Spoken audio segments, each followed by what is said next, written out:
بسم اللہ الرحمن الرحیم۔ پاکستانی حکمران اور پاکستان کے آئین کی پامالی۔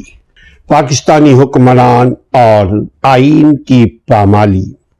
پاکستان اپنے قیام سے فوری بعد ہی سے مسائل کا شکار ہو چکا تھا۔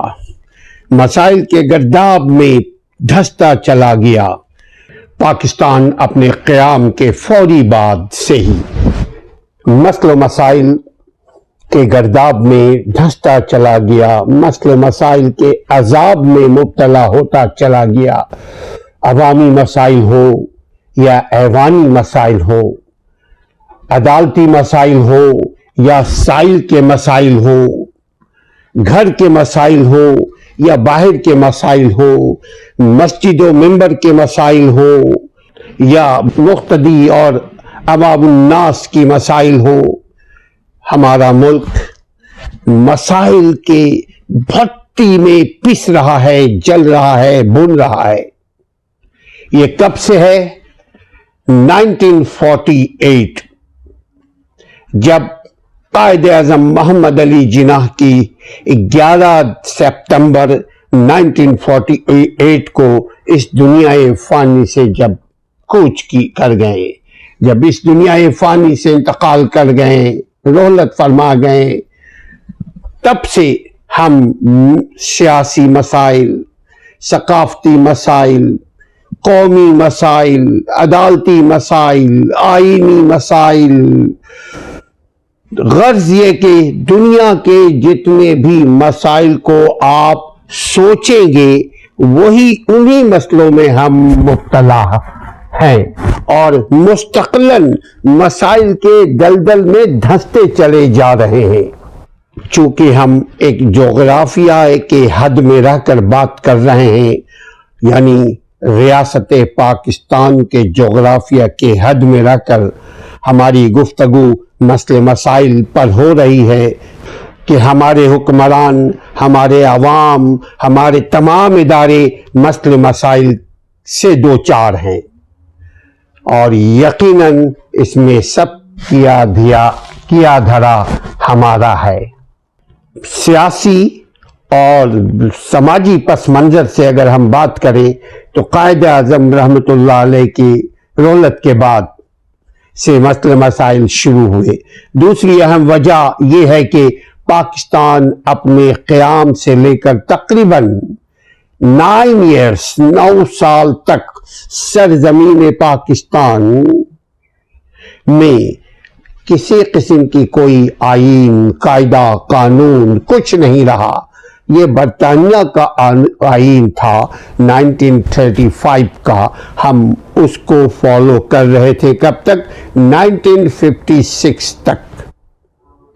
اس حد تک مسائل میں ہم مبتلا ہوئے تھے کہ ہم نے آئین بنانے کو بھی نہیں سوچا، ہمیں فرصت ہی نہیں ہوئی اپنے مسائل سے نکل کر ہم قومی مسائل کو حل کرنے کی طرف توجہ دیں۔ ہمارے پاس نہ ذہن کل تھا نہ ذہن آج ہے، نہ سوچ کل تھی نہ سوچ آج ہے۔ برطانوی سامراج کے دور کے 1935 کے انڈیا ایکٹ پر ہی ہم تکیہ کیے رہے، ہم چلتے رہے، جو 1956 کے آئین کے نافذ العمل ہونے تک ہم پر، ہمارے ریاست پر لاگو رہا۔ 1935 کا آئین 1956 تک۔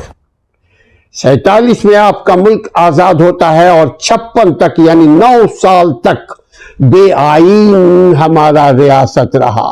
اب جب آئین کا مطلب، خواتین و حضرات، آئین کا مطلب سپر لا، آئین سے قانون بنتے ہیں، آئین سے عوام کے basic rights, human rights, natural rights, fundamental rights کو پروٹیکٹ کیا جاتا ہے انڈر دی کانسٹیٹیوشن۔ کانسٹیٹیوشن عوام اور ریاست کے بھلے کے لیے بنائے جاتے ہیں،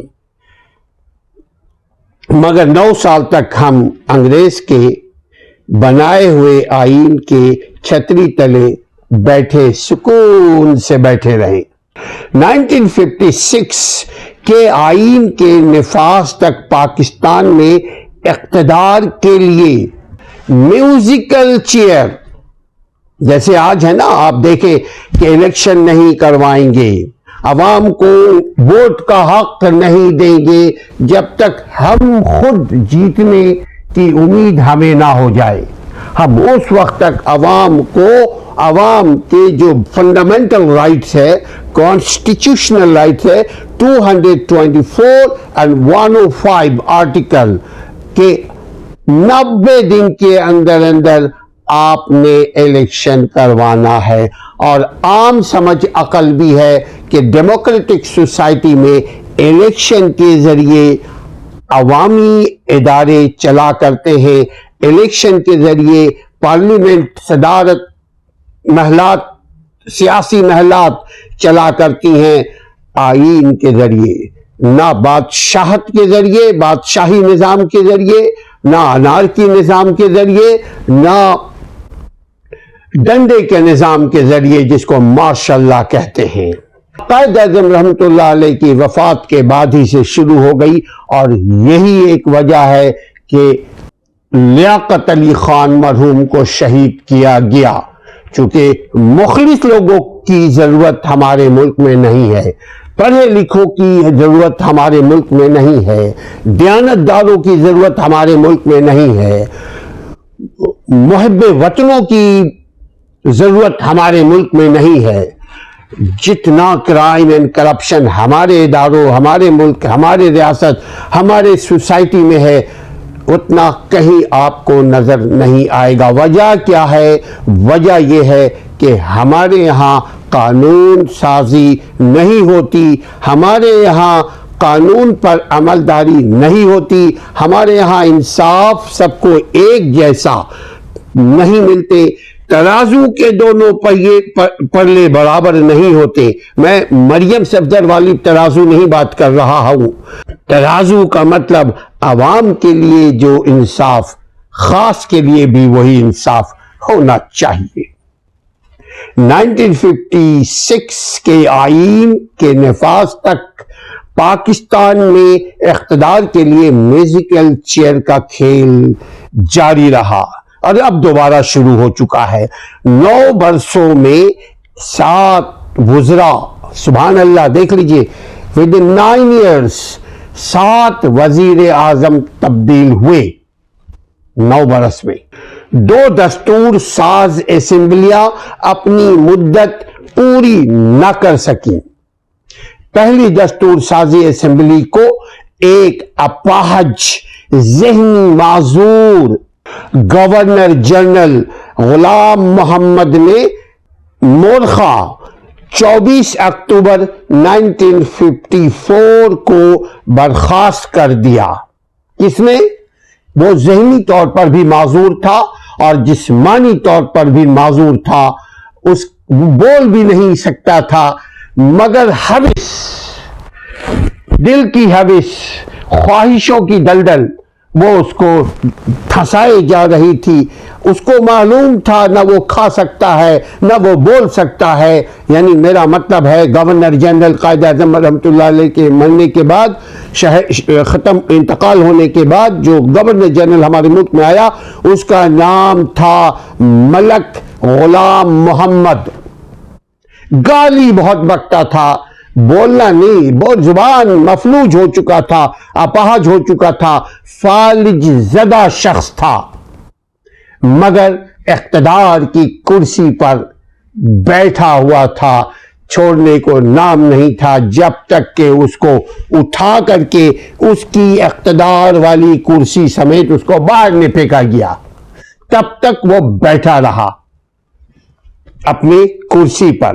ملک غلام محمد نے مورخہ 1954 اکتوبر 24 کو برخاست کر دیا دستور ساز اسمبلی کو۔ اسپیکر اور صدر دستور ساز اسمبلی مولوی تمیز الدین نے اس اقدام کو سندھ ہائی کورٹ میں